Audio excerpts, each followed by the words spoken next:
Kaixo, jarraian funtzio alderantziz proportzionalak landuko ditugu.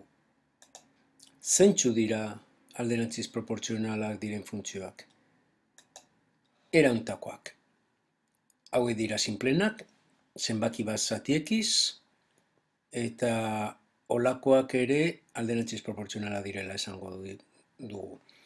Zenbaki bat, zatiekizken zenbaki bat, gehi beste zenbaki bat.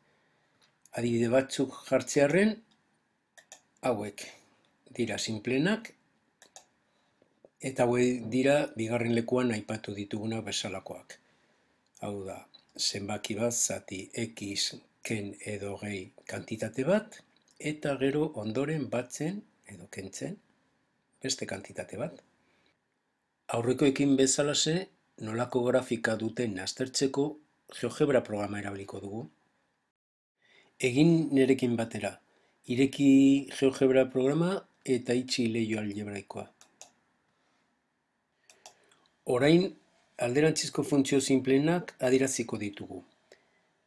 Lehenengoa, i berdin bat zatiekiz.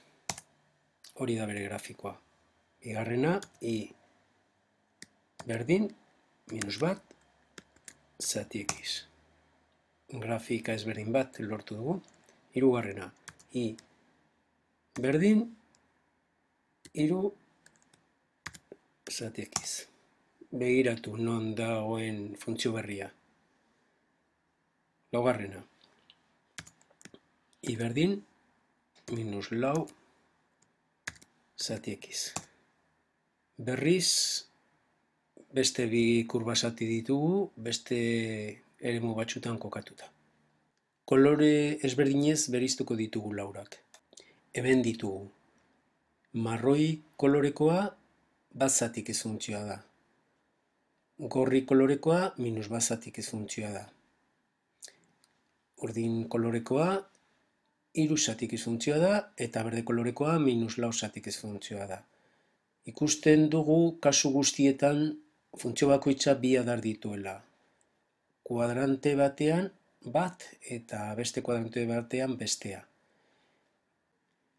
Adierazpen grafikoaren ezaugarri nagusienak azalduko ditugu. Lehenik eta behin, halako irudia daukaten espresioi hiperbola izaten zaie.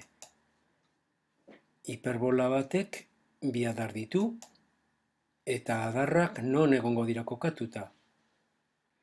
Ikusten dugu, k handiago 0 baldin bada, urdina eta marroiaren kasuan bezalase, badarrak lehenengo eta hirugarren kuadrantean daudela kokatuta.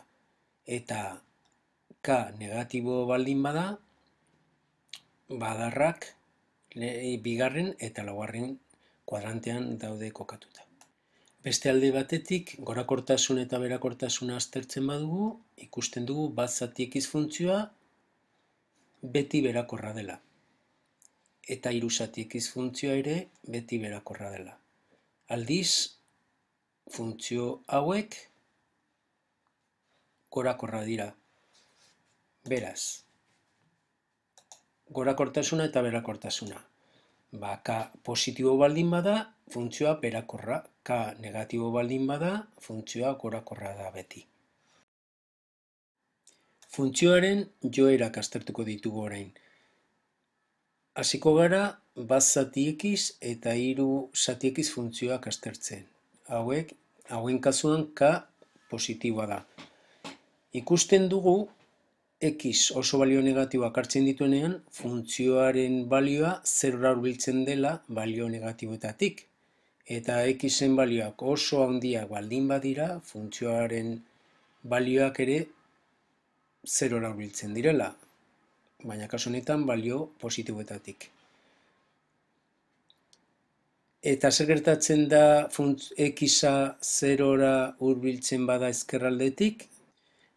Funtzioaren balioak gero eta negatiboago bihurtzen direla.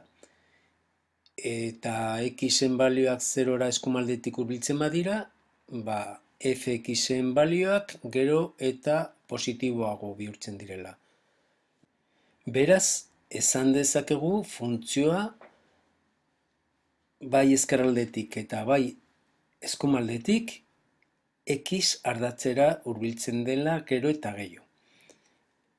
Hori batetik eta bestetik, zeroren inguruan balioak hartzen baditugu, bai ezkerraldetik, bai eskumaldetik, funtzioaren balioak I ardatzera hurbiltzen direla gero eta gehiago gainera.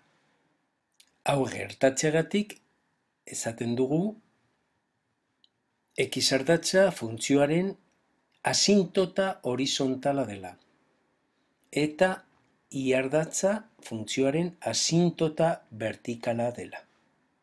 Asintotaren kontzeptua berria bada ere oso errez ulertzen da.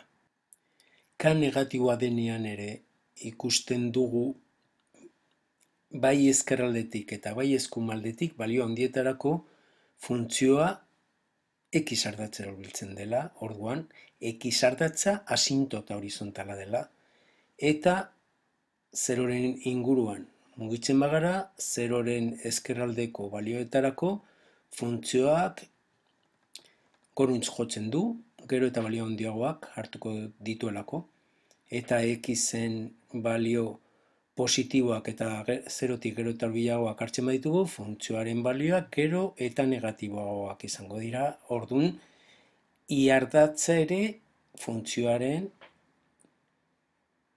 asintota vertikala izango da.